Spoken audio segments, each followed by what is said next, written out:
နှုတ်ကပတ်တော်အဖြစ်ကျွန်တော်အသက်တာကိုဆင်ခြင်ခွန်အားယူဖို့ဖြစ်တယ်အဲ့ဒါခင်ကကျွန်တော်တို့ကိုရည်ရွယ်ချက်ရှိအားနည်းအောင်လုပ်လိုက်တယ်အားထဲမှာဘုရားသခင်ကကျွန်တော်ရည်ရွယ်ချက်ရှိဘာလုပ်လိုက်လဲဆိုတော့အားနည်းသွားအောင်လုပ်လိုက်တယ်ဘာလို့အဲ့ဒီအားနည်းအောင်လုပ်ရလဲဆိုတော့ကျွန်တော်တို့ကအားကြီးလို့ရှိရင်ကျွန်တော်တို့လုပ်ချင်တာလေကျွန်တော်တို့လုပ်ရောကျွန်တော်ရဲ့ဇာတိသဘောနဲ့ကျွန်တော်လုပ်ရောဒါပေမဲ့ကျွန်တော်တို့အားနည်းသွားတဲ့ခါမှာကျတော့ကျွန်တော်တို့မလုပ်နိုင်တဲ့ခါမှာဘယ်သူကလုပ်လဲဆိုတော့ဘုရားသခင်ကအလုပ်လုပ်ရောအဲကြောင့်မို့ကျွန်တော်တို့အားနည်းသွားခြင်းကဝမ်းမြောက်စရာဖြစ်တယ်တဲ့နော်ပြောင်းပြန်ရင်တော့တကယ်ဆိုအားကြီးခြင်းမှာဝမ်းမြောက်မှာမဟုတ်ဘူးဘုရားသခင်ကအဲ့ဒီအားနည်းသွားခြင်းကတကယ်ဝမ်းမြောက်စရာဖြစ်တယ်တဲ့ဘာကြောင့်လဲဆိုတော့ကျွန်တော်တို့အားနည်းတဲ့အချိန်မှာဘုရားသခင်ရဲ့ကျေးဇူးတော်ကအလုပ်လုပ်ပြီဒါကြောင့်မို့တခါတည်းမှာဘုရားသခင်ကကျွန်တော်တို့ရဲ့အသက်တာကိုအားနည်းအောင်လုပ်လိုက်တယ်ဒါမှကျမ်းစာထဲမှာဣသရေလလူမျိုးတွေကိုဘုရားသခင်ကခါနာန်ပြည်ကိုဝင်စားဖို့ခါနာန်ပြည်အကြောင်းလေးကိုသူကဖော်ပြခါနာန်ပြည်ဆိုတာတဲ့နို့နဲ့ပြားရည်ရှိတယ်ကျွန်တော်ငယ်ငယ်တော့နို့နဲ့ပြားရည်ရှိတယ်ဆိုတာမြစ်ချောင်းလေးတို့လေနို့တွေကအဲ့လိုစီးနေတာနော်ရေကွက်နဲ့ခတ်တော့ရဟာသိကောင်းတာပဲနော်နို့တွေအဲ့လိုစီးနေတယ်ကျွန်တော်အဲ့လိုထင်တာနော်အဲ့တော့ပြားရည်စီပြားရည်ဆိုတာလည်းအဲ့လိုမြစ်တွေချောင်းနေလို့ပဲနော်တောင်ကျချောင်းရည်လိုပဲပြားရည်တွေစီးနေတာနော်ခတ်ပြီးတော့စားရုံပဲဒီလိုထင်တာဒါပေမဲ့နို့နဲ့ပြားရည်စီးတယ်ဆိုရင်အတိတ်ပဲဘာပြောတာလဲဆိုတော့နို့ဆိုတာကဘယ်ရလဲဆိုတော့နွားတို့သိုးတို့စိတ်တို့နော်နို့စီးတယ်ဆိုတဲ့အတိတ်ပဲဘာပြောချင်တာဆိုအဲ့ဒီတိုင်းပြည်မှာတလိမ့်ဆန်နေအရန်ပေါ်များလွန်းတယ်တော့တောင်တင်စားတာနော်ပြားရည်စီးတယ်ဆိုတဲ့အတိတ်ပဲကပြားရည်ကချောင်းလို့စီးနေတာပြောတာမဟုတ်ပြားဆိုတာကကျွန်တော်အသီးနှံတွေကနော်အသီးမသီးခင်မှာအရင်ဆုံးဘာလို့ဆိုတော့အပွင့်ပွင့်တယ်နော်တရက်ပင်ပဲဖြစ်ဖြစ်နော်ဘယ်ပင်ပဲဖြစ်ဖြစ်အပွင့်ပွင့်တယ်အဲ့ဒီပြားတွေကအဲ့အသီးနှံတွေရဲ့အပွင့်တွေပန်းမင်တွေရဲ့အပွင့်တွေကိုဝိရီစုပ်ပြီးတော့မှပြားရည်ဆိုတာဖြစ်လာအဲ့ဒီပြားရည်ကဘလောက်များလဲဆိုတော့စီးလောက်တဲ့အထိများတယ်ဆိုတဲ့အတိတ်ပဲကပါလေအဲ့ဒီတိုင်းမျိုးမှာပန်းနေနဲ့အရန်လှအသီးနှံတွေကလည်းအရန်ကျွယ်ဝဆိုတာသီးတာအဲ့ဒီလိုနို့နဲ့ပြားရည်စီးတယ်ဆိုတာတလိမ့်ဆန်တွေပေါ်များတယ်ပန်းမှန်တသီးတွေအရန်ပေါ်များလွန်တယ်အဲ့ဒီတိုင်းမျိုးကိုမင်းတို့က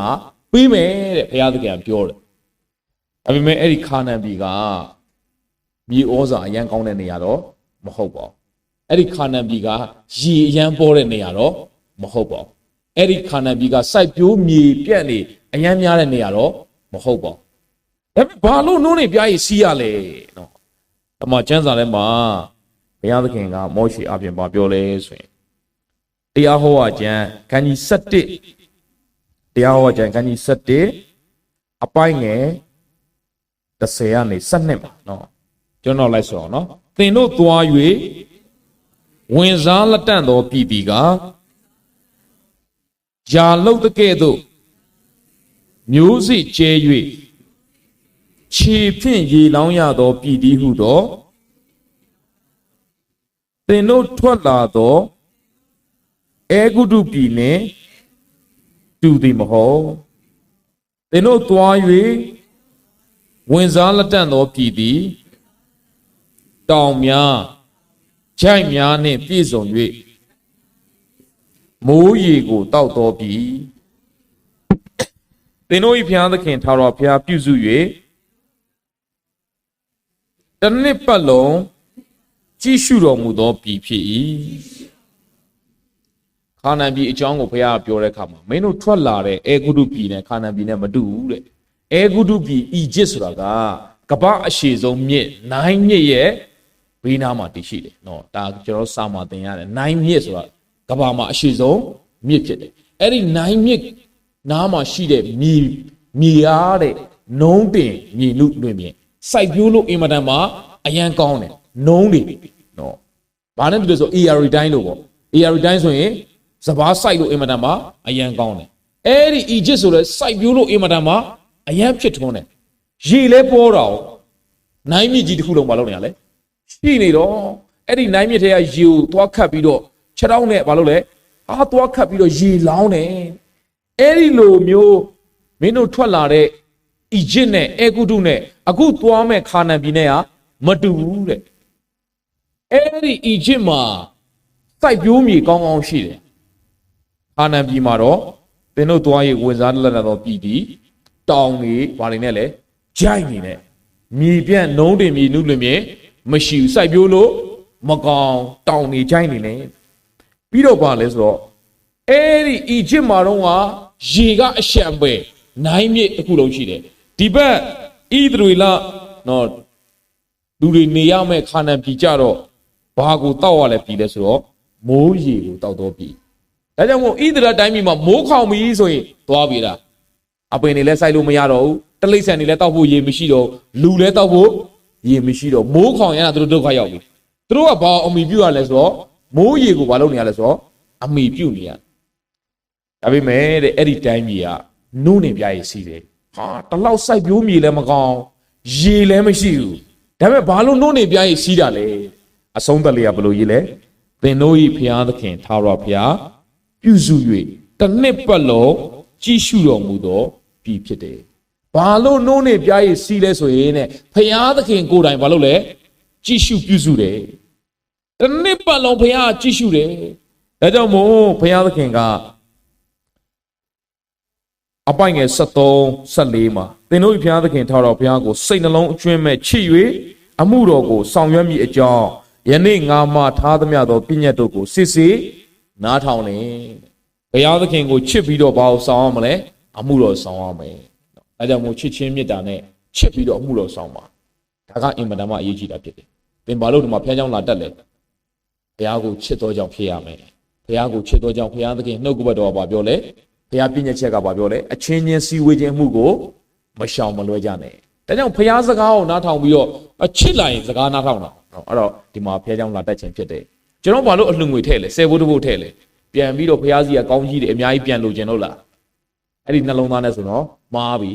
ဒီလောက်တောင်ကောင်းကြီးပေးထားတဲ့ဘုရားကျေးဇူးတင်တဲ့စိတ်နဲ့ဘုရားကိုချစ်တဲ့စိတ်နဲ့ဘာလို့အောင်မလဲအလှငွေထည့်ရမယ်သင်ကျမ်းစာဖတ်ဖို့လိုတယ်ဘာလို့ကျမ်းစာဖတ်ရတာလဲကျမ်းစာဖတ်တယ်ဆိုတာကဘုရားသခင်နဲ့ယဉ်ဤကျွမ်းဝင်ဖို့ငါ့ရဲ့အသက်တာထဲမှာဘုရားမကြိုက်တာတွေဘာတွေရှိလဲငါဘာပြင်ဆင်ရမလဲအဲ့ဒါကိုသိဖို့ဘာလို့ရလဲကျမ်းစာဖတ်ရတယ်ဒါကြောင့်မို့သင်ကဘာပဲလုပ်ကျမ်းစာပဲဖတ်စုပဲတောင်းအလူငွေပဲထဲဘုရားเจ้าမွဲ့တက်ဘာစိတ်နဲ့လုပ်ရမလဲဘုရားကိုချစ်တဲ့စိတ်နဲ့ဘလို့စိတ်နဲ့ဘလို့ချစ်တဲ့စိတ်လဲဆိုအကျွင်းမဲ့ချစ်၍အကျွင်းမဲ့ဆိုတာတခုခုပြန်ရလို့လဲစိတ်နဲ့မဟုတ်ဘုရားကိုချစ်လို့ကျမ်းစာဖတ်တာဘုရားကိုချစ်လို့အလူငွေထဲတာဘုရားကိုချစ်လို့ဘုရားเจ้าတက်တာဘုရားကိုချစ်လို့ဆုတောင်းတာအဲ့ဒီချစ်ချင်းမြတ်တာသဘောနဲ့လုပ်ဖို့ဘုရားကအလိုရှိတယ်အဲ့ဒီလိုမျိုးလှုပ်ဆောင်မယ်ဆိုရင်တဲ့သင်တို့သည်စပါးစပြည့်ရည်စီတို့ကိုစုသိမ်းစေခြင်းကအရင်မိုးနောက်မိုးဒီဟူသောသင်တို့ပြည်နှင့်ဆိုင်သောမိုးရေကိုငါပေးမည်အဲ့ဒီလိုမျိုးဘုရားသခင်ကိုချစ်ပြီးတော့ဘုရားသခင်စကားကိုနားထောင်မယ်ဆိုရင်ကျွန်တော်တို့ရဲ့အသက်တာထဲမှာတဲ့ဘုရားသခင်ကမိုးတော်မှာဘယ်လိုလဲဆိုတော့အရင်မိုးပြီးရင်နောက်မိုးကိုမပြတ်စေရဘူးတဲ့အဲ့ဒီလိုရွာစေပြီးတော့တဲ့စပါးစပြည့်ရည်စီတို့ကိုစုသိမ်းစေခြင်းကတဲ့အဲ့ဒီမင်းတို့ပြည်နဲ့ဆိုင်တဲ့မိုးရေကိုငါပေးမယ်ဒါကြောင့်မို့အေဂုတုပြည်သည်ကိုအမိပြုရတော်ပြည်ဖြစ်တယ်ကိုလုံးရင်လုံးတော့ရတယ်ဘာဖြစ်လို့လဲစိုက်ပျိုးမြေနှုံးတင်မြေနုလွင်မြေရှိတယ်ကောင်းကောင်းစိုက်လို့ရတယ်အေဂုတုပြည်သည်ရေပေါ်တယ်ကိုမကိုရေလောင်းနိုင်ရင်လောင်းနိုင်တယ်လို့ရအေဂုတုပြည်သည်ကိုအမိပြုရတော့ပြီဖြစ်တယ်ခါနန်ပြည်ဘာမှမြေကောင်းကောင်းမရှိဘူးနော်ခါနန်ပြည်မှာမိုးရေကိုပဲအမိပြုရတယ်ဒါကြောင့်ခါနန်ပြည်သည်မိုးမရွာရင်ဘာမှလုပ်လို့ဒါကြောင့်ခါနန်ပြည်သည်နိုးနဲ့ပြားရည်စီးတယ်လို့သာပြောတာ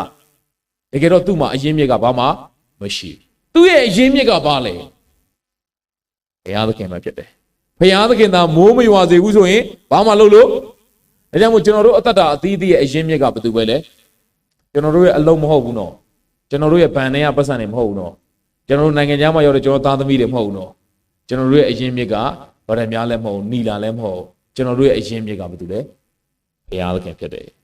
အဲ့ဒီဘုရားသခင်ကိုကိုးစားမယ်ဆိုရင်သင်တို့ဒီဝါစွာစားရမည်အကြောင်းသင်တို့တိရစ္ဆာန်များတို့ကိုလွင်ပြင်၌မြက်ပင်ကိုငါပေါက်စေမည်တဲ့ဘုရားသခင်ကအားလုံးကိုထိန်းချုပ်ထားတယ် ဒါကြောင့်ခါနန်ပြည်ဆိုတာကဘု து ကိုပဲအမိပြုရတာဘုရားကိုပဲအမိပြုရတာအေဂုတုကကိုအမိပြုလို့ရတယ်ခါနန်ပြည်ကကိုအမိပြုပြီးလုပ်လို့မရအောင်ဘု து ပဲအမိပြုရမလဲဒီနှစ်ခုကသင်အသက်တာထဲမှာယေရှုကိုမယုံကြည်ခင်တော့ကိုအမိပြုကောင်းအမိပြုနိုင်ပါတယ်ဒါပေမဲ့သခင်ရှိခိုးတော်ဘုရားကိုယုံကြည်ပြီးတဲ့နောက်ပိုင်းမှာကိုအမိပြုပြီးအသက်ရှင်ဖို့ဘုရားလို့တော့မရှိဘူးဘု து ပဲအမိပြုရမလဲဘုရားသခင်ကိုပဲအမိပြုရမယ်တခါတည်းမှာဘုရားသခင်ကသူ့ကိုအမိပြုတတ်အောင်လို့ကျွန်တော်တို့ကိုအားနည်းစေလိုက်တယ်ဘုရားသခင်ကိုဘာလုပ်တတ်အောင်လဲအမိပြုတတ်အောင်ဘာလုပ်လိုက်စေလဲ12နှစ်ပတ်လုံးသွေးသွန်းတာဆွဲတဲ့အမျိုးသမီးကဘယ်အချိန်မှယေရှုရဲ့ဘဝကိုတွန့်မယ်လို့ဆုံးဖြတ်ချက်ချသူ့ရဲ့စီးစိမ်တွေအားလုံးကုန်သွားမှာဟုတ်လားမသိနော်သူ့ရဲ့အကြံစီတွေအားလုံးဘာလို့သွားတော့မှကုန်သွားတော့မှကျမ်းစာလို့ရေးတယ်လေသူလိုက်ပြတာတဲ့စေသမားတယောက်ပြီးတယောက်လိုက်ပြတာအားလုံးဆုံပြီးတဲ့ကုန်လဲကုန်ပြီးတဲ့သူမျိုးရွာမှာစေသမားအားလုံးမပြောက်တဲ့ပြင်အနာတွေဘာလို့လာလဲပို့ဆိုးလာသူ့အကြံစီကဒီတယောက်မပြောင်းရင်နောက်တယောက်ဒီတယောက်မပြောင်းရင်နောက်တယောက်အဲ့တော့စေသမားတွေလည်းကုန်ပြီဘာလဲကုန်ပြီပတ်စံလဲ12နှစ်ပတ်လုံးသွေးသွန်းတာဆွဲတဲ့အမျိုးသမီးကဘာလို့12နှစ်သွေးသွန်းတာဆွဲလဲသလား12နှစ်စာကုဖို့ပတ်စံရှိလို့ဟဲ့နော်15နှစ်စာလောက်တော့ကုဖို့ပတ်စံရှိရင်15နှစ်တာသွေးသွန်းတာဆွဲတော့အမျိုးသမီးလို့ကျမ်းစာမှာမှတ်တမ်းတင်ခံနော်သူပတ်စံအားလုံးကုန်ခြင်းရပတ်စံလည်းကုန်ပြီယောဂလည်းမပြောက်တဲ့ပြင်ပို့ဆိုးလာတယ်ဟာဘာကြီးလဲဘဝကပတ်စံလည်းကုန်ပြီဘဝအသက်တာထဲမှာအားနေသွားပြီယောဂကလည်းပို့ပြီးတော့ဒါပေမဲ့အဲ့ဒီအားနေခြင်းကဘယ်သူနဲ့တွေ့ဖို့ဖြစ်သွားလဲယေရှုနဲ့တွေ့ဖို့ဖြစ်သွားတယ်အဲ့ဒီအားနေခြင်းကဘယ်သူကိုအမိပြုဖို့ဖြစ်သွားလဲဖခင်ကိုအမိပြုဖို့ဖြစ်သွားတယ်တခါတည်းမှာသင်ရဲ့အားနေခြင်းတွေအတွက်ကျေးဇူးတော်ချီးမွမ်းလိုက်ပါတခါတည်းမှာကျွန်တော်ရဲ့အားနေခြင်းတွေကိုကျေးဇူးတော်မချီးမွမ်းတော့တကယ်တော့အဲ့ဒီအားနေခြင်းတွေကဘယ်သူစီရောက်ဖို့ဖခင်စီရောက်ဖို့ဘယ်သူကိုအမိပြုတတ်ဖို့ဖခင်ကိုအမိပြုတတ်ဖို့ဖခင်ကိုအားကိုးတတ်ဖို့ဖခင်အဲ့ဒါကိုသိလိုချင်တာဒါကြောင့်မို့ကျွန်တော်တို့ဘဝအသက်တာထဲမှာဖခင်ကိုမချမ်းထားခဲ့နဲ့ဖခင်နဲ့မသွားလို့မရအောင်လူကိုဖခင်ဖန်ဆင်းတဲ့ရည်ရွယ်ချက်ကိုကဖခင်နဲ့အတူပါလို့ဖို့လေအသက်ရှင်ဖို့ဖြစ်တယ်ဒါပေမဲ့လူဟာနည်းနည်းကိုပညာတက်လာရင်နည်းနည်းကိုကြွယ်ဝချမ်းသာလာရင်နည်းနည်းကိုလှုပ်ဆောင်နိုင်လာရင်ဘု து ထားခဲ့လိုက်လေဖခင်ကိုထားခဲ့တယ်ဖခင်ကိုမေ့သွားပြီဒါကြောင့်ဘုရားသခင်ကသူ့ကိုမမေ့ဖို့ရန်အတွက်တခါတည်းမှာကျွန်တော်တို့ကိုရည်ရွယ်ချက်ရှိအခက်ခဲတွေပြဿနာတွေအားနည်းအောင်ဘုရားကမလုပ်လိုက်လေလှုပ်လိုက်ရတာဖြစ်တယ်အဲ့ဒါကသင်နဲ့ကျွန်ုပ်ရဲ့အကျိုးအတွက်ဖြစ်ပါတယ်စာလံ23မှာစိမ့်လန်းသောကျက်စားရဲ့တိုးလေးကိုတိုးရင်းကြီးကပို့ဆောင်အဲ့ဒီအကြောင်းမရေးထိုင်သိတ်ကောင်းတာပေါ့တာယာသောမျက်နှာအရက်ကိုဘုရားပို့ဆောင်တယ်ဟာသိတ်ကောင်းတာအဆင်ပြေတာပေါ့ဒါပေမဲ့အပိုင်ငယ်လေးလဲကြောက်ရောသေမင်းရိပ်လွှမ်းမိုးတဲ့ဂျိုင်ဝမ်ကိုဘာလုပ်လဲအဲ့သေမင်းဂျိုင်ဝမ်ကြောင့်အဲ့အကြောင်းလေးဖယ်ထားလိုက်ရင်ကောင်းမယ်တော့အဲ့ဒီအကြောင်းသိမကြိုက်ပါဘူးတကယ်တော့တိုးတကောင်ကစိမ့်လန်းသောကျက်စားအရက်မှာတိုးရင်းကြီးကိုသိတ်အာယုံစိုက်ချင်မှစိုက်မိလိမ့်မယ်ဘာကြောင့်လဲသလားတိုးတကောင်ကအဲ့ဒီစားစရာတွေကိုပဲအာယုံစိုက်မိနေလို့ဖြစ်တယ်တာယာသောမျက်နှာအရက်မှာလေတိုးတကောင်ကတိုးရင်းကြီးကိုအာယုံစိုက်မိချင်မှစိုက်မိလိမ့်မယ်ဘာဖြစ်လို့လဲတာယာနေတာဟုတ်ဒီခါတည်းမှာကောင်းတဲ့အခြေအနေမှာကျွန်တော်ဘုရားသခင်ကိုအာယုံစိုက်မိခြင်းမှာစိုက်မိမှာဖြစ်တယ်ဘယ်အချိန်မှာဘုရားသခင်အာယုံစိုက်မိလဲသေမင်းရိပ်လွှမ်းမိုးတဲ့ဂျိုင်ဝမ်တဲ့ကိုရှောက်ရတဲ့ခါမှာအခက်ခဲတွေပြဿနာတွေကြုံလာတဲ့ခါမှာအဲ့ဒီမှာဘယ်လိုရေးလဲကိုတော်ဒီကျွန်ုပ်နဲ့အတူရှိတော်မူသည်ဖြစ်၍လှန်တန်တော်နဲ့တောင်ဝေးတော်သည်ကျွန်ုပ်ကိုချမ်းသာစေပါတယ်အဲ့ဒီအခက်ခဲတဲ့အချိန်မှာဘုရားသခင်ကိုမလုပ်မိလဲအာယုံစိုက်မိတယ်ဒီလိုပါပဲ17နှစ်ပတ်လုံးသွေးသွန်းတာဆွဲတဲ့အမျိုးသမီးကသူ့မှာပတ်စံတွေအားလုံးကုန်တဲ့အခါမှာယေရှုရဲ့တည်င်းကိုကြားတယ်ငါယေရှုရဲ့ဘဝကိုတွေ့ရင်တော့ငါယောဂပျောက်မှာပဲအဲ့ဒီယေရှုကလူနာတွေကိုကျမ်းမာစေတဲ့ဖခင်ဘုံ9လုံးနဲ့9နှကောင်နဲ့လူ9000ကိုကျွေးတဲ့ဖခင်ရေကနေစပြည့်ကိုပြောင်းလဲစေတဲ့ဖခင်အဲ့ဒီယေရှုရဲ့တည်င်းကိုကြားပြီးတော့မှယေရှုရဲ့ဘဝကိုဘာလို့လဲသွားတို့တယ်သူအနာယောဂငြိမ်းချင်းခံစားရတယ်အနာငြိမ်းုံနဲ့မဟုတ်ကယ်တင်ခြင်းဆုကျေးဇူးထာဝရအသက်ကိုပါရရှိသွားတယ်ဒါကြောင့်ချစ်တော်စီတိုင်းဒီနေ့ဖခင်သခင်ကလေသူ့ကိုရစေချင်တာသူနဲ့အသက်ရှင်စေချင်တာဒါပေမဲ့ကျွန်တော်တို့တစ်ခါလေးကြာရင်အစဉ်ပြေတဲ့ခါမှာဖခင်သခင်ဘာလုပ်ခဲ့လဲထားခဲ့မိတယ်ကိုညံအစဉ်ပြေတဲ့ခါမှာကိုညံကိုဘာလုပ်တယ်လဲအမိပြုတ်တတ်တယ်ဒါကြောင့်မို့ကျမ်းစာပြောပါတယ်သွားလေရ၌ထာဝရဘုရားကိုမျက်မှောက်ပြုလို့တဲ့ကိုညံကိုအမိမပြုတ်နဲ့ညံဆိုတာအသုံးပြုဖို့ပါအမိပြုဖို့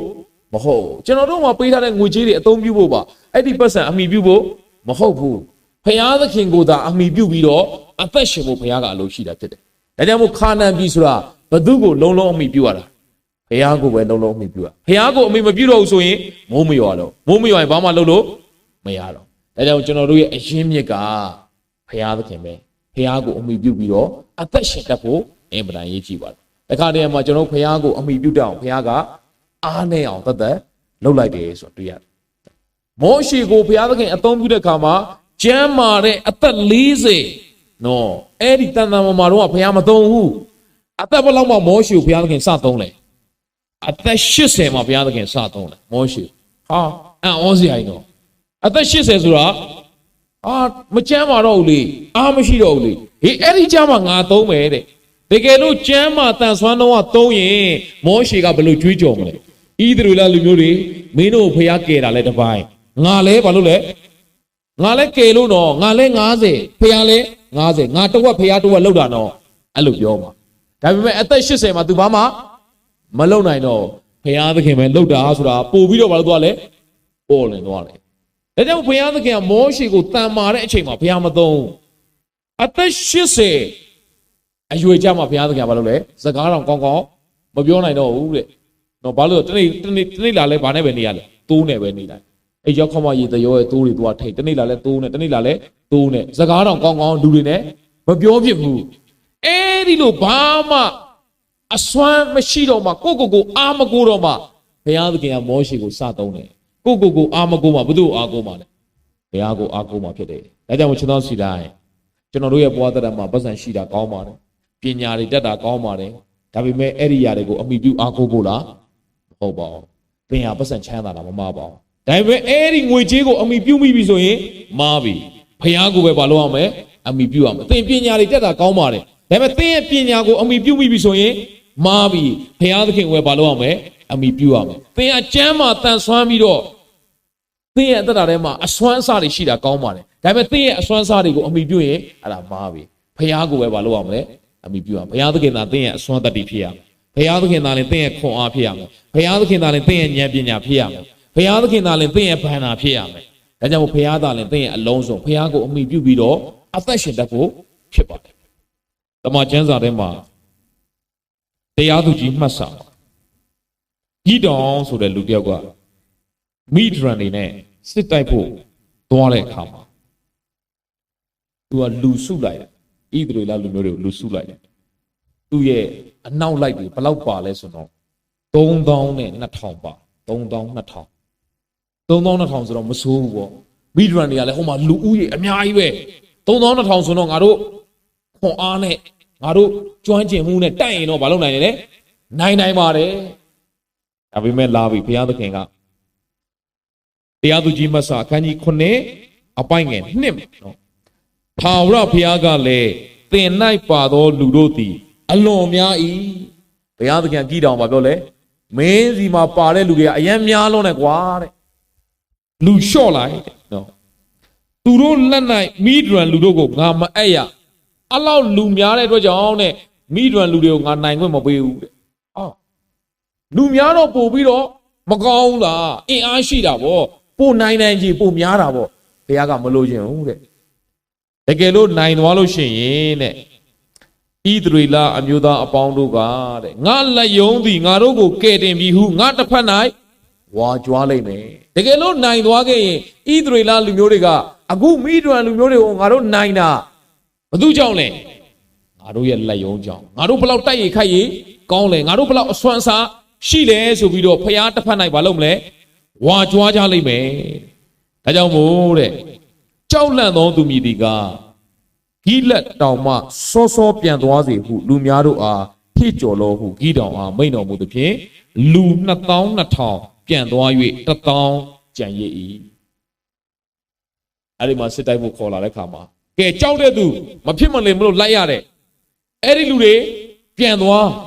အဲ့လိုပြောတဲ့ခါမှာလူဘယ်လောက်ပြန်သွားလဲဆိုတော့2000နဲ့2000ပြန်သွားတယ်1000ပဲကျန်1000နဲ့သွားတိုက်ဖို့ကဘယ်လိုလုပ်ဖြစ်နိုင်တော့မလဲဘုရားသခင်လူနေသွားပြီဘုရားသခင်ကလူဘာလုပ်ခိုင်းလဲလျှော့ခိုင်းတယ်လူ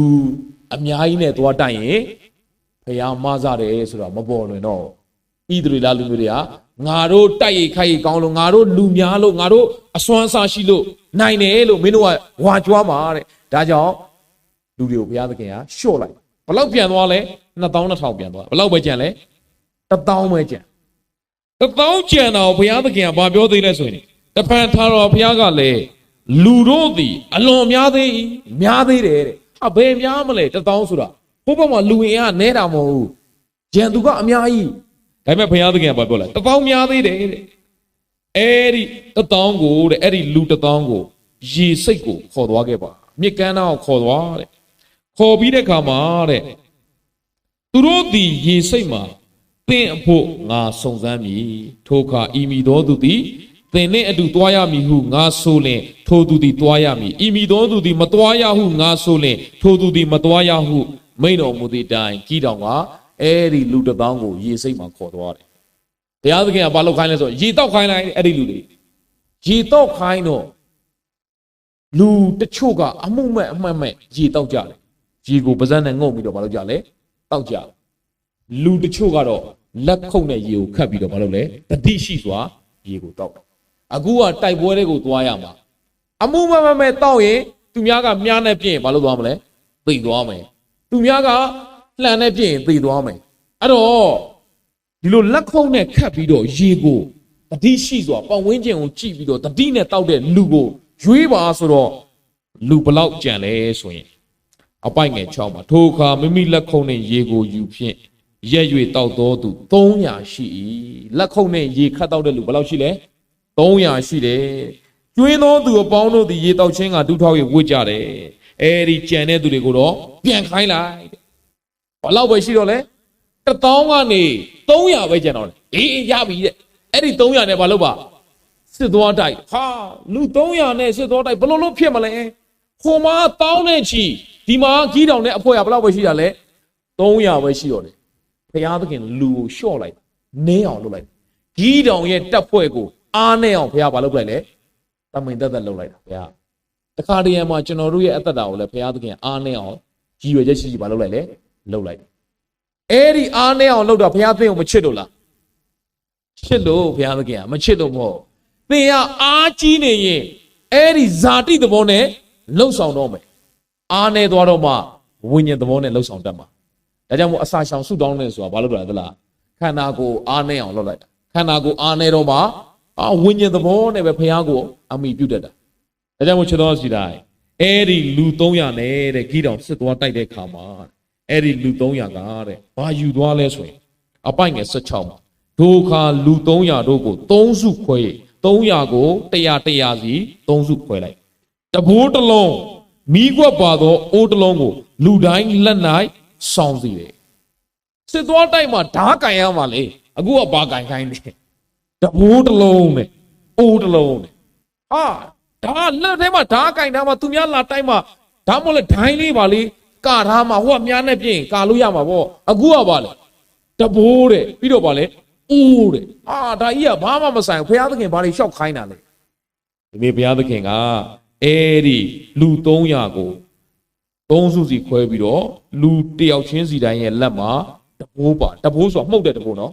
တဘိုးပါတယ်မိကွက်ပါတယ်မိထွန်းထားတဲ့အိုးပါအဲ့ဒီခါမှာသူတို့ကဘာလို့ခိုင်းလဲဆိုရင်အပိုင်ငယ်20မှာလူ3စုတို့သည်တဘိုးကိုမှုတ်၍အိုးတို့ကိုခွဲသဖြင့်လက်ဝဲလက်၌မိကွက်တို့ကို၎င်းလက်ရလက်၌မှုတ်เสียတဘိုးတို့ကို၎င်းကင်လျက်ထာဝရဘုရားနှင့်ဂိတောင်ဤဓာဟုဟစ်ကြ၏အဲ့ဒီပါလာတဲ့တအိုးတွေကိုဘာလုပ်လိုက်လဲရိုက်ခွဲပလိုက်ခွန်းဆိုရိုက်ခွဲပလိုက်ပြီးတော့လက်ထဲကတဘိုးတူးဆိုပြီးတော့တဘိုးဘာလုပ်လဲမှုတ်ပြီးတဲ့အခါမှာဗဇက်ကနေဘာအော်လဲထာဝရဘုရားနဲ့ဂိတောင်ဤဓာဘာမှလဲဓာနော်ဒါပေမဲ့အဲ့လိုဗဇက်ကနေအော်တဲ့ခါမှာတဲ့အံ့ဩစရာကောင်းတယ်နော်အံ့ဩစရာကောင်းတယ်ဘာဖြစ်လဲဆိုရင်အပိုင်ငယ်27မှာသူတို့သည်တပ်ပတ်ဝန်းကျင်၌လူတိုင်းမိမိနေရာတွင်ရက်နေ၍တပ်သားအပေါင်းတို့သည်ပြေးလျက်အော်လျက်ထွက်ပြေးကြတယ်အဲ့ဒီရန်သူတွေဘာလို့လဲကြောက်လန့်ပြီးတော့အော်ပြီးတော့ပြေးပါလေရော အပိုင်ငယ်နဲ့ဆက်နေမှာလူ300တို့သည်တဘိုးမှုတ်တော်အခါထောင်တော်ဘုရားကြီးတကိုးတော်ကြောင့်ဘာကြောင့်လဲဘုရားသခင်အဲ့ဒါကိုသိစေချင်တာသူ့ရဲ့တကိုးတော်အလုပ်လုပ်မှာဒါကြောင့်မို့ဘာလုပ်လိုက်လဲလူ3200ကိုရှော့လိုက်တာ300ပဲကျန်ထောင်တော်ဘုရားကြီးတကိုးတော်ကြောင့်တပ်သားအပေါင်းတို့သည်တယောက်ကိုတယောက်တိုက်၍သူတို့တိုက်เสียတော့မလို့ဓာတ်ထုတ်เสียအောင်မလို့အချင်းချင်းမလုပ်တော့လဲအဲ့ဒီမိတွင်လူမျိုးတွေအချင်းချင်းပြန်တိုက်ကြတယ်ဘာဖြစ်သွားလဲမသိကစင့်ကလေးဖြစ်သွားနော်ဘလို့ဖြစ်လို့အချင်းချင်းပြန်တိုက်သွားလဲသူတို့ရှုပ်ထွေးသွားတယ်confuse ဖြစ်သွားတယ်သူတို့ဒီတဘုံမုတ်တန်ကြားတဲ့အခါမှာတပ်သားအပေါင်းတို့သည်တယောက်ကိုတယောက်တိုက်၍တဲ့ဇေရရက်အရက်ဗရှိတမြို့တို့၎င်းတဲ့တပတ်မြို့အနားမှာအာဘီလမဟောလမြို့နယ်တို့၎င်းပြေးကြ၏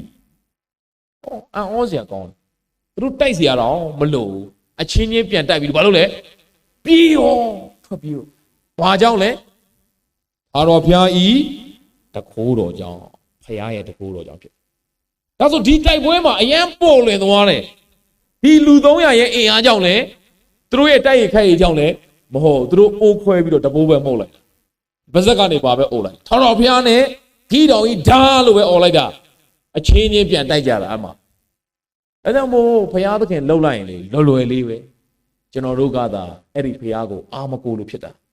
ကျွန်တော်တို့ကထိခနဲ့ရှင်ကိုအားကိုတတ်တယ်ကိုစီးစိမ်ကိုအားကိုတတ်တယ်ကိုရဲ့အစွမ်းစားကိုအားကိုတတ်တယ်ကိုရဲ့ပညာကိုအားကိုတတ်တယ်ကျွန်တော်တို့ကကိုမှရှိတဲ့အရာကိုအားကိုတတ်တယ်ဒီနေ့ဘုရားသခင်ကကျွန်တော်တို့ကိုဘာနဲ့နိုင်လဲဆိုတော့သိုးနဲ့နိုင်တယ်သိုးတစ်ကောင်ကသူ့ကိုအားကိုလို့မရအောင်သိုးမှာအစိတ်မရှိမွေမှာအစိတ်ရှိတယ်မွေကအစိတ်ကိုအားကိုတယ်အစိတ်ရှိတဲ့တိရစ္ဆာန်ကအစိတ်ကိုအားကိုတယ်သိုးမှာအစိတ်မရှိတော့အားကိုစရာသူ့ခန္ဓာကိုယ်မှာမရှိအဆွဲတွေခြေသေးလက်သေးတွေတန်မာတဲ့ကြားတို့ခြင်သစ်တို့တိရစ္ဆာန်တွေကအဆွဲရှိတဲ့တိရစ္ဆာန်အပေါ်အားကိုတယ်အဆွဲတွေခြေသေးလက်သေးတွေကိုအားကိုတယ်သိုးမှာအဆွဲမရှိအင်မတန်မှထက်မြက်တဲ့ဂျိုတွေပိုင်ဆိုင်ထားတဲ့ကျွဲတို့နွားတို့ကဘာအောင်အားကိုလဲဆိုတော့သူတို့ရဲ့ဂျိုအားကိုတယ်အရန်တန်မာလို့ဖြစ်တယ်သိုးမှာဂျိုတော့ရှိပါတယ်ဒါပေမဲ့ဂျိုကအနောက်ကိုပြန်ကောက်တယ်အဲ့ဒီသိုးကသူများကိုခွေလို့မရသိုးတစ်ကောင်မှာအားကိုစရာအစိတ်မရှိဘူးအဆွဲမရှိဘူးဂျိုနဲ့ခွေလို့မရအောင်တမင်တို့နော်အခြားသောတိရစ္ဆာန်တွေမှာအပြေးမြန်တဲ့ခြေထောက်အရှိကြီးတွေရှိတယ်သိုးမှာခြေထောက်အရှိကြီးတွေမရှိဘူးသိုးကထူးခြားတယ်အားကိုစရာသူ့ခန္ဓာကိုယ်မှာဘာမှမရှိဘူးသိုးတစ်ကောင်ရဲ့အားကိုအမိပြုရသည်သိုးဒိန်ပဲဖြစ်တယ်ဒါကြောင့်ထောင်တော်ဘုရားသည်ငါဤသိုးဒိန်ဖြစ်တော်မူ၏ငါသည်ဆင်းရဲမခံရဘုရားသခင်သာငါရဲ့သိုးဒိန်ဖြစ်ရင်ငါရဲ့အသက်တာထဲမှာဆင်းရဲမခံရဆိုတာ I shall not want ငါဘာမှမလိုတော့ဘူးဘာမှကြောက်စရာမရှိတော့ဘူးတဲ့ဘုရားသခင်သာလည်းသင်ရဲ့အမိပြုရာဖြစ်ပါသည်သင်ကိုယ်သင်အမိပြုပြီးအသက်ရှင်ဖို့ဘုရားကသင်ကိုမဖန်ဆင်းထားအောင်ဒီနေ့ကျွန်တော်တို့ကိုဘာနဲ့နိုင်ထားလဲသိုးနဲ့နိုင်ထားတယ်ဘာလို့သိုးနဲ့နိုင်လဲကိုအာမကိုအောင်သိုးရဲ့အာကိုရာကဘာတူပဲလဲသိုးထိမ့်မယ်ကျွန်တော်တို့ကဘာတူပဲအာကိုအောင်လဲဘုရားသခင်ကိုပဲအာကိုပြီးတော့အသက်ရှင်ဖို့ဖြစ်ပါတယ်ဒါကြောင့်မို့ဂီတောင်ရဲ့အကြောင်းကြည့်တဲ့အခါမှာလူ3200နဲ့စစ်တိုက်ဖို့သွားတာဘုရားသခင်ကလူ300နဲ့ပဲသွားတယ်အဲ့ဒီလူ300ကလည်းဘာမှမတိုက်လိုက်ရအောင်နော်တဘိုးမှုတ်တယ်အိုးခွဲလိုက်တယ်ပါဇက်ကနေထာတော်ဘုရားရဲ့ဂီတောင်ကြီးဓာတ်လို့ထာတော်ဘုရားနဲ့ဂီတောင်ကြီးဓာတ်လို့អော်လိုက်တယ်အချင်းချင်းပြန်တိုက်ပြီးတော့ဘာလို့သွားလဲပြီးသွားတယ်ဓမ္မသစ်ကာလမှာဘုရားသခင်အင်မတန်မှအသုံးပြုတဲ့တမန်တော်ကြီးရှင်ဘောလုသူ့ရဲ့အသက်တာကိုဘုရားသခင်ကကြီးမားစွာအသုံးပြုတယ်သူကသူများကိုဆူတောင်းပေးရင်ယောဂပျောက်နတ်ဆိုးဆွဲတဲ့လူကိုနှင်ထုတ်ရင်နတ်ဆိုးထွက်သွားတယ်သေတဲ့သူကိုဆူတောင်းပေးရင်တော့အသက်ပြန်ရှင်တဲ့အထိအောင်ဘုရားသခင်အသုံးပြုတဲ့တမန်တော်ဖြစ်တယ်တမန်တော်ဆိုတာအဲ့ဒီလိုဘုရားသုံးတာဒါပေမဲ့အံ့ဩစရာကောင်းတာကသူများကိုဆူတောင်းပေးတာယောဂပျောက်ပေမဲ့သူ့ယောဂအတွက်သူဆူတောင်းတာယောဂမပျောက်ဟောရင်သူဩဝါဒစာဒုတိယဆောင်အခန်းကြီး7မှာသူခန္ဓာကိုယ်မှာတဲ့စူးတဲ့စူးရှိတယ်တဲ့ဘုရားသခင်ကတဲ့သူ့ကိုအရန်အသုံးပြုတဲ့အတွက်ကြောင့်တဲ့ထောင်လွှားတဲ့စိတ်ရှိမှဆိုလို့တဲ့ဘုရားသိအသုံးပြုတော့ငါကွဆိုပြီးတော့ငါပေါလုတရားဟောလို့မင်းတို့ပြောင်းလဲတာငါပေါလုနတ်ဆိုးနေထုတ်လို့မင်းတို့နတ်ဆိုးထွက်တာငါပေါလုဆုတောင်းပေးလို့မင်းတို့ယောဂပျောက်တာနော်ဆိုပြီးတော့အဲ့ဒီဝါကြွားတဲ့စိတ်မရှိစေဖို့တဲ့ဘုရားသခင်ကသူ့ကိုအားနေခြင်းပေးထားတယ်ဒါကြောင့်မို့လူတိုင်းမှာအားနေချက်ရှိလားမရှိလား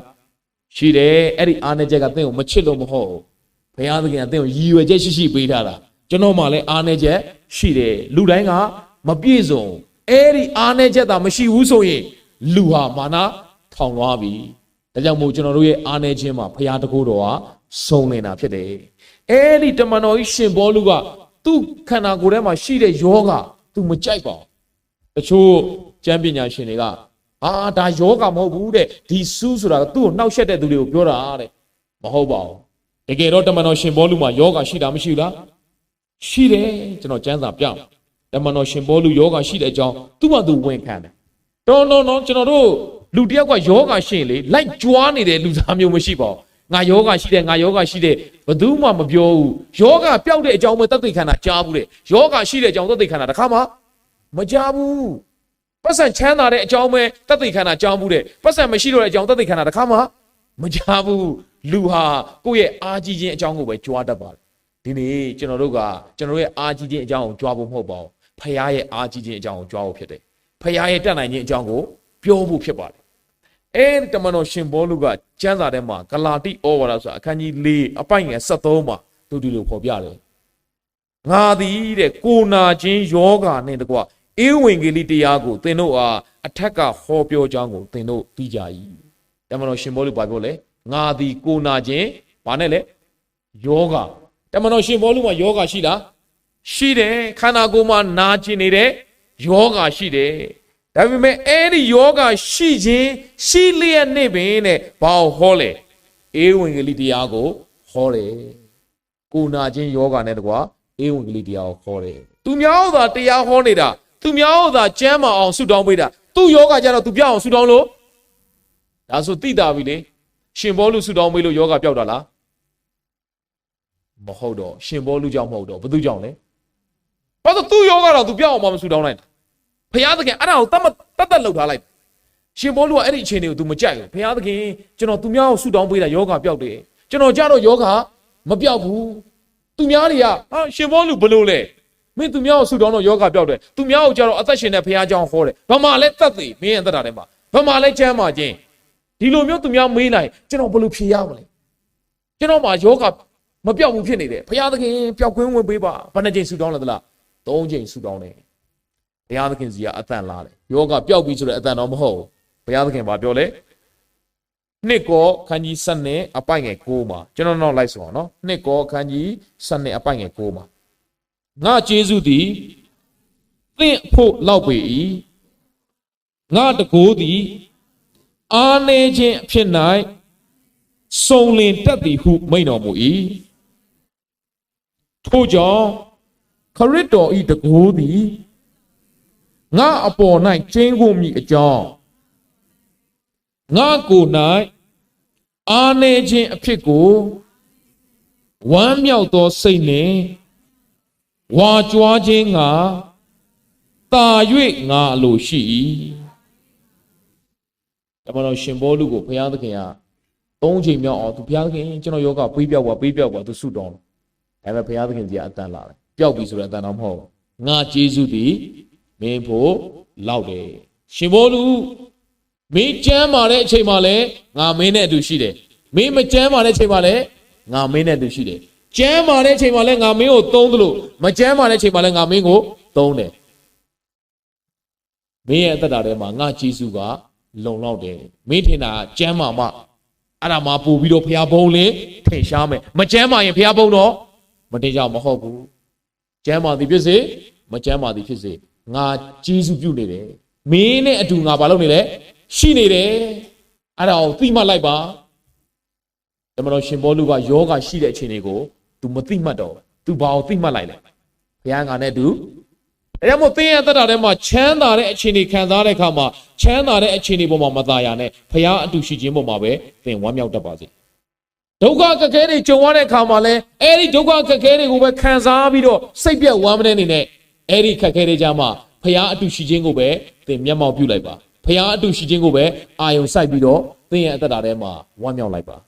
သင်ရဲ့အသက်တာထဲမှာခန္ဓာကိုယ်ကျမ်းမာတဲ့ချိန်မှာပဲအဲ့ဒီကျမ်းမာခြင်းကိုဝါကြွားပြီးအသက်မရှင်နဲ့အဲ့ဒီကျမ်းမာတဲ့အချိန်တွေမှာလည်းဖခင်အတူရှိခြင်းကိုပဲမျက်မှောက်ပြုပါမကျမ်းမာတဲ့အချိန်တွေမှာလည်းမကျမ်းမာတဲ့အချိန်တွေကိုမျက်မှောက်မပြုနဲ့ဖခင်အတူရှိခြင်းကိုပဲ မျက်မှောက်ပြုပါဒါကြောင့်မို့ကျမ်းစာဘယ်လိုပြောလဲသွားလီယာ၌ထာဝရဘုရားကိုမျက်မှောက်ပြုတော့ကောင်းတဲ့အခြေအနေကိုလည်းမตายရနဲ့မကောင်းတဲ့အခြေအနေကိုလည်းစိတ်မပြတ်နဲ့ကောင်းတဲ့အခြေအနေကိုလည်းမျက်မှောက်မပြုနဲ့မကောင်းတဲ့အခြေအနေကိုလည်းမျက်မှောက်မပြုနဲ့ဘုရားသခင်ကိုပဲမျက်မှောက်ပြုပါဒါကြောင့်မို့ကျွန်တော်တို့ရဲ့အသက်တာထဲမှာလူဆိုတာကောင်းတဲ့အခြေအနေရောက်ရင်လေကောင်းတဲ့အခြေအနေကိုအာရုံစိုက်သွားတတ်တယ်ဟာตายရသွားတတ်တယ်ဒုက္ခအခက်ခဲကြုံလာရင်လည်းအဲ့ဒီဒုက္ခအခက်ခဲကိုဘာလို့လဲလဲအာယုံစိုက်တတ်တယ်ယောဂါကိုအာယုံစိုက်တတ်တယ်ဒီနေ့အခြေအနေတိုင်းမှာကောင်းခြင်းဆိုးခြင်းဆိုတဲ့အခြေအနေတိုင်းမှာနှိမ့်ခြင်းမြိတ်ခြင်းဆိုတဲ့အခြေအနေတိုင်းမှာဖျားကိုပဲအာယုံစိုက်ပြီးတော့အသက်ရှင်တတ်တော့ယုံကြည်သူဖျားသားသမီးဖြစ်စေပါတမန်တော်ရှင်ဘောလူကိုဖျားအဲ့ဒါသင်ပေးလိုက်မင်းယောဂါမရှိပဲအမှုတော်ဆောင်တဲ့ချိန်မှာလဲငါကျေးဇူးလုံလောက်တယ်ယောဂါနဲ့အမှုတော်ဆောင်တဲ့ခါမှာလဲငါကျေးဇူးလုံလောက်တယ်မင်းအာယုံပြုတ်ရမှာအဲ့ဒီယောဂါမဟုတ်ဘူးငါကိုအာယုံပြုတ်ရမှာမင်းအာယုံပြုတ်ရမှာမင်းလုံနိုင်စွမ်းနေမဟုတ်ဘူးငါကိုအာယုံပြုတ်ရမှာဒါကြောင့်တမန်တော်ရှင်ဘောလူကငါကိုခွန်အားနဲ့ပြည့်စုံစေတော်မူသောခရစ်တော်အားဖြင့်ခတ်သိမ်းသောအမှုကိုငါတတ်ဆွမ်းနိုင်ခတ်သိမ်းသောအမှုဆိုတာကကောင်းတဲ့အခြေအနေဖြစ်စေဆိုးတဲ့အခြေအနေဖြစ်စေငါအားလုံးကိုကြော်လွှားနိုင်တယ်ငါခွန်အားနဲ့မဟုတ်ဘူးဘု து ခွန်အားနဲ့လေငါကိုခွန်အားနဲ့ပြည့်စုံစေသောခရစ်တော်အားဖြင့်ပဲဖြစ်ပါတယ်ဘုရားသခင်ကဆက်ပြောတယ်ရှင်ဘောလူတဲ့ငါတကိုးသည်အားနေခြင်းအဖြစ်၌ဘာလို့တက်လဲဟာအံ့ဩစရာကြီးအိစကလုံးကအားကြီးခြင်းမှာဘုရားတကိုးစုံနေတာမဟုတ်ဘူးအားနေခြင်းမှာဘုရားတကိုးဘာလို့လဲအဲ့ဒါကိုရှင်မောလူပါတဲ့ထို့ကြောင့်တဲ့ခရစ်တော်ဤတကိုးသည်ငါအပေါ်၌ကျင်းဝတ်မိကြောင်းငါကိုယ်၌အားနေခြင်းအဖြစ်ကိုဝမ်းမြောက်သောစိတ်နဲ့ဝါကြွားခြင်းကတာ၍ငါလိုရှိရှင်မောလူကဘာကိုဝါကြွားလဲအားနေခြင်းကိုငါဝါကြွားတယ်ဘာကြောင့်လဲငါအားနေလေလေဖျားတကိုးတော်ကငါအထဲမှာအလုတ်လုတ်လို့ရလိမ့်ပဲကျွန်တော်တို့ဇာတိအားကြီးလေလေဖျားအလုတ်လုတ်လို့မရကျွန်တော်တို့ဇာတိအားကြီးလေဖျားအလုတ်လုတ်လို့မရတော့ဒါကြောင့်မို့ဘုရားသခင်ကလေမောရှေကိုအသက်80မှာစသုံးတယ်အာဗြဟံကိုအသက်85နှစ်မှာစခေါ်တယ်ဘုရားသခင်အသုံးပြုလိုက်ရင်တော့အဲ့ဒီအာဗြဟံအသက်85နှစ်မှာစခေါ်ပြီးတော့ဘယ်လောက်မှသားဣဇက်ကိုရလဲအသက်100တိတိမှာသားဣဇက်ကိုရ100တိတိမှာဘုရားကအဲ့ဒါပေးတယ်ဘာဖြစ်လို့လဲသူဘာမှမစွမ်းဆောင်နိုင်တော့သူ့ရဲ့စေပညာအားဖြင့်ဘလို့မှခလိမ့်မရအဲ့ဒီချိန်မှာဘုရားစပြီးတော့အလုတ်လုတ်တယ်ဆိုတော့တွေ့ရပေတရုကိုဘုရားသခင်အမှုတော်ထဲမှာစခေါ်တဲ့အချိန်မှာငါးတပိတ်တာနှစ်ပိတ်တာရတဲ့အချိန်မဟုတ်ငါးတစ်ကောင်နှစ်ကောင်ရတဲ့အချိန်မဟုတ်ငါးတစ်ကောင်မှမရတဲ့အချိန်မှာယေရှုရောက်သွားပြီးတော့သူ့ကိုအမှုတော်ထဲမှာစခေါ်တယ်ဆိုတော့တွေ့ရဒါကြောင့်မို့ကျွန်တော်တို့ရဲ့အားနေခြင်းအဖြစ်မှာဘုရားရဲ့တကူတော်ကဘာလုပ်လဲစအလုတ်လုတ်တယ်ကျွန်တော်တို့ဘာမှမလုပ်တော့ဘာမှမလုပ်နိုင်တော့ဘူးလို့ဘုရားကိုဝန်ခံလိုက်တဲ့အချိန်မှာဘုရားသခင်ကစအလုတ်လုတ်တယ်ဒါကြောင့်မို့သင်ရပတ်စံချမ်းသာရင်လည်းဘုရားကိုပဲအမိပြုလိုက်ပါဘုရားတကူတော်အလုတ်လုတ်မှာဖြစ်တယ်သင်အားဆင်းရဲရင်လည်းဘုရားကိုပဲအမိပြုလိုက်ပါဘုရားတကူတော်ကအလုံးလုံးမှာဖြစ်တယ်။ဒါကြောင့်မို့ကျွန်တော်တို့ရဲ့ဘဝအသက်တာထဲမှာတမန်တော်ရှင်ဘောလူကဲ့သို့တမန်တော်ရှင်ဘောလူကအပိုက်ငယ်30မှာပြောလဲဆိုတို့ဖြစ်၍တဲ့ခရစ်တော်ကြောင့်ခံရသောအာနေခြင်းကဲ့ရဲ့ခြင်းဆင်းရဲခြင်းညှင်းဆဲနှိပ်စက်ခြင်းကြက်တီးစွာသောဒုက္ခဝေဒနာခံခြင်းတို့ကိုငါနှစ်သက်၏ရှင်ဘောလူနှစ်သက်တာလဲကျွန်တော်တို့နှစ်သက်တာနဲ့တခြားစီပဲကျွန်တော်တို့ကဘာနှစ်သက်တာလဲကျမ်းမာခြင်းအခြေအနေကိုနှစ်သက်ပါလေကောင်းကောင်းစားတဲ့အခြေအနေကိုနှစ်သက်ပါတယ်အကောင်းစားအိမ်တွေပိုင်တဲ့အခြေအနေကိုကျွန်တော်တို့နှစ်သက်ပါတယ်ကျွန်တော်တို့အောင်မြင်ကြော်ကြတဲ့အခြေအနေကိုကျွန်တော်တို့အားလုံးကြိုက်လားမကြိုက်ဘူးလားဒီမှာအားနေခြင်းယောဂဖြစ်တဲ့ကြောင့်ကြိုက်လားမကြိုက်ဘူးကဲ့ရဲ့ခြင်းခံရတာကြိုက်လားမကြိုက်ပါဘူးဆင်းရဲခြင်းကျွန်တော်ကြိုက်လားညှင်းဆဲနှိပ်စက်ခြင်းမကြိုက်ပါဘူးကြက်တေးစွာသောထောက်ပေါက်မရှိတဲ့ဒုက္ခဝေဒနာခံခြင်းတို့ကိုကျွန်တော်တို့ဒီမနှစ်သက်ပါတမန်တော်ရှင်ဘောလူကပြောလဲငါနှစ်သက်တယ်ဟာခရစ်တော်ကြောင့်ခံရတဲ့အဲ့ဒီဆင်းရဲခြင်းကိုငါနှစ်သက်တယ်တဲ့ဘာကြောင့် तू အဲ့လိုနှစ်သက်သွားတာလဲအကြောင်းမူကားတဲ့ဘာကြောင့်လဲဆိုရင်ငါဒီအားနေသောအခါတကိုးနဲ့ပြည့်စုံလျက်ရှိတယ်ငါရဲ့ဇာတိကအားနေလေလေပေါလုဆိုတဲ့လုံနိုင်စွမ်းကြီးကအားနေလေလေဖခင်ရဲ့တကိုးတော်ကစုံလင်းလေလေပဲငါဒီအားနေသောအခါဖခင်ရဲ့တကိုးနဲ့ပြည့်စုံနေရှိတယ်ကျွန်တော်တို့အားချင်းဘုရားသိအလုပ်လုပ်လို့မရဘူးကျွန်တော်တို့အားနေသွားမှာဘယ်သူကအလုပ်လုပ်မှာလဲဘုရားသခင်ကအလုပ်လုပ်မှာဖြစ်တယ်ဒါကြောင့်မို့ချစ်တော်စီတိုင်းသင်ရဲ့ဘဝအသက်တာထဲမှာအခြေအနေတိုင်းမှာဘုရားကိုအားကိုးတတ်တော်အသက်တာဖြစ်ပါစေဘုရားကိုအားကိုးတတ်ရင်ဘုရားသခင်ကသင်အားဖြင့်အလုပ်လုပ်မှာဖြစ်ပါတယ်တခါတည်းမှာကျွန်တော်တို့ကကိုသိအားကိုးတာများလာရင်ဘုရားသခင်ကရည်ရွယ်ချက်ရှိရှိကျွန်တော်တို့ကိုဘာလုပ်ပတ်လိုက်အားနေအောင်လုပ်ပတ်တယ်အဲ့ဒီအားနေအောင်လုပ်တာသင်ကိုမချစ်လို့မဟုတ်ဘုရားရဲ့တကူတော်ကသင်အသက်တာအားဖြင့်စုံလင်ဖို့သင်အသက်တာတွေကနေပေါ်ထွက်လာဖို့ဘုရားကအလုပ်လုပ်ခြင်းဖြစ်ပါတယ်ဒါကြောင့်ဝချစ်တော်စီတိုင်း ကျွန်တော်တို့ရဲ့ဘဝအသက်တာထဲမှာဘုရားသခင်ကကျွန်တော်တို့ကိုခါနန်ပြည်နဲ့တွင်တင်ပေးတယ်ခါနန်ပြည်ဆိုတာကနိုးနဲ့ပြားရည်စီးတဲ့တာပြောတာစိုက်ပျိုးမိကောင်းကောင်းမရှိပါဘူးရေကောင်းကောင်းမရှိပါဘူးခါနန်ပြည်သည်မိုးရေကိုပဲအမိပြုရတယ်အတိတ်ပဲဘသူ့ပဲအမိပြုနေရလဲဘုရားကိုပဲအမိပြုနေရကုတုကြတော့ကိုအားကိုလို့ရတယ်ကိုစိုက်ရင်စိုက်နိုင်တယ်လို့ကိုရေလောင်းရင်ရေလောင်းနိုင်တယ်လို့မြေကောင်းတယ်မြစ်ရေရှိတယ်ဒါပေမဲ့ခါနန်ပြည်မှာဘာမှအားကိုးစရာမရှိဘူးအားကိုးစရာဘယ်သူပဲရှိလဲဘုရားပဲရှိတယ်ဒါကြောင့်မို့ကျွန်တော်တို့အသက်တာကိုဘုရားသခင်ခါနန်ပြည်ကိုပို့ဆောင်တယ်ဣသရေလလူမျိုးတွေကိုခါနန်ပြည်ကိုပို့ဆောင်တယ်ဆိုတာဘသူ့ကိုအားကိုးဖို့ဘသူ့ကိုအမိပြုဖို့လဲဘုရားကိုအားကိုးဖို့ဘုရားကိုအမိပြုဖို့ဘုရားကိုအားမကိုးတော့ဘူးဘုရားကိုအမိမပြုတော့ဘူးဆိုရင်မိဒရန်လူမျိုးတွေနဲ့ဘုရားဆုံးပါမောဘလူမျိုးတွေနဲ့ဘုရားဆုံးပါဣသရေလလူမျိုးတွေဘုရားကိုအားမကိုးတော့ဘူးအမိမပြုတော့ဘူးဆိုရင်နောက်ဆုံးမှာဘာဘူးလုံလူမျိုးတွေရဲ့ဖန်ဆီးခြင်းကိုခေါ်သွားခြင်းခံရတယ်ဒါပေမဲ့ဘုရားသခင်ကသူတို့ကိုဘယ်တော့မှဆုံးရတော့မရောက်စေပါဘူးနောက်တော့ဘယ်ကိုပြန်ပို့လဲဣသရေလတိုင်းပြည်ကိုဘုရားပြန်ပို့တယ်ဘုရားကိုအားကိုးလိုက်ပြီဘုရားဘက်ကိုပြန်လှည့်လာပြီဆိုရင်ဘုရားသခင်ကဣသရေလမျိုးတို့အမြဲတမ်းမလုပ်လဲကောင်းကြီးပေးတယ်ဘုရားဖြစ်တယ်ဒါကြောင့်မို့ကျွန်တော်တို့ဒီလေ New Israel သခင်ယေရှုကိုယုံကြည်ခြင်းအပြင်အသစ်တော်ဣသရေလဖြစ်တယ်ကျွန်တော်တို့ကအသစ်တော်ဣသရေလလူမျိုးတွေဖြစ်သောကြောင့်ကျွန်တော်တို့ရဲ့အမိပြုခြင်းသည်ဘယ်သူစီမှာပဲရှိရမှာဘုရားသခင်စီမှာပဲရှိရသိုးတစ်ကောင်ရဲ့အမိပြုခြင်းသည်သိုးတိုင်းဖြစ်တဲ့ကဲ့သို့ယုံကြည်သူဘုရားသားသမီးတယောက်ရဲ့အမိပြုခြင်းသည်ဘုရားသခင်ကိုပဲအမိပြုအောင်ဖြစ်တယ်ကိုအမိမပြုအောင်သင်ရဲ့ဥစ္စာသင်ရဲ့စီးစိမ်သင်ရဲ့အလုပ်သင်ရဲ့ငွေကြေးသင်ထက်တက်နိုင်တဲ့သူတွေအဲ့ဒီကိုအမိမပြုပါနဲ့ဘုရားသခင်ကိုသာအမိပြုပြီးတော့အသက်ရှင်ပါဂီးတောင်စစ်ပွဲကိုသွားတယ်3,200နဲ့သွားတယ်ဘုရားကရှော့ခိုင်းတယ်နောက်ဆုံးမှဘယ်လောက်ပဲကြံလဲ300ပဲကြံအဲ့ဒီ300တောင်မှမတိုက်လိုက်ရပါဘူးဘာနဲ့ဘာကင်သွားတာလဲရေအိုးနဲ့တဘိုးကင်သွားတာတဘိုးကိုမှုတ်ရေအိုးခွဲလိုက်ပြီးတော့ထာဝရဘုရားနဲ့ဂီးတောင်ကြီးဓာလို့អော်တဲ့ခါမှာရန်သူကအချင်းချင်းတိုက်ပြီးတော့သူတို့အောင်မြင်ခွင့်ရတာဖြစ်ပါတယ်ဘာကြောင့်လဲထာဝရဘုရားကြီးတကူတော်ကြောင့်လို့ကျမ်းစာကဖော်ပြပါတယ်ဒါကြောင့်မို့ကျွန်တော်တို့ဘဝအသက်တာထဲမှာကျွန်တော်တို့ကိုဘုရားသခင်ကအားနဲ့အောင်လုပ်တယ်ဆိုတာကသူ့ရဲ့တကူတော်ပေါ်လွင်မှုဖြစ်တယ်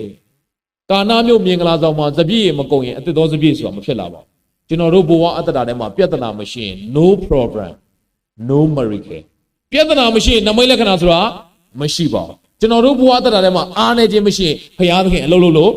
မရဘူးတခါတည်းမှာကျွန်တော်တို့ကိုဘုရားသခင်ရည်ရွယ်ချက်ရှိအားနေအောင်လုပ်လိုက်တယ်တမန်တော်ရှင်ဘောလူဒီလောက်ဘုရားအသုံးပြုတာသေတဲ့သူတော်ရှင်အောင်ဆူတောင်းပေးနိုင်တာသူများကိုယောဂပြောင်းအောင်ဆူတောင်းပေးနိုင်တာဒါပေမဲ့သူ့ယောဂသူပြောင်းအောင်ဆူတောင်းလို့မရဘူးဘုရားတသက်လုပ်ထားတာအားနေအောင်တသက်လုပ်ထားတာဘာကြောင့်လဲရှင်ဘောလူကိုသင်ပေးတာငါကျေးဇူးကမင်းတို့လောက်တယ်ငါတကူကအားနေခြင်းဖြစ်မှာဆုံးနေတယ်ဒါကြောင့်ချစ်တော်စီတိုင်းကျွန်တော်တို့ရဲ့ဘဝအသက်တာထဲမှာကျွန်တော်တို့ရဲ့အားကြီးခြင်းကိုအာယုံမဆိုင်ပါနဲ့ကျွန်တော်တို့ရဲ့အားနေခြင်းကိုလည်းအာယုံမဆိုင်ပါနဲ့သင်ကျမ်းမာတဲ့အခြေအနေပေါ်မှာလည်းမဝါကြွားနဲ့သင်မကျမ်းမာတဲ့အခြေအနေပေါ်မှာလည်းစိတ်မပြတ်နဲ့ကျမ်းမာသည်ဖြစ်စေမကျမ်းမာသည်ဖြစ်စေဆင်းရဲသည်ဖြစ်စေချမ်းသာသည်ဖြစ်စေအခြေအနေကောင်းသည်ဖြစ်စေမကောင်းသည်ဖြစ်စေနိုင်ငံရေးလူမှုရေးစီးပွားရေးအခြေအနေကောင်းသည်ဖြစ်စေမကောင်းသည်ဖြစ်စေအဲ့ဒီကောင်းခြင်းဆိုးခြင်းအခြေအနေတွေကိုအာယုံမဆိုင်ပဲနဲ့သွားလေရ၌ထောက်တော်ဘုရားကိုမျက်မှောက်ပြုခြင်းအပြင်ဘုရားသခင်ကိုသာအားကိုးခိုလုံခြင်းအပြင်ဘုရားသခင်ရဲ့ဘုန်းလင်းကိုထင်ရှားနိုင်တော်သူများဖြစ်စေဖို့ဝင်ငှပါတယ်အားလုံးပေါ်မှာရရှိကောင်းကြီးပေးပါစေအာမင်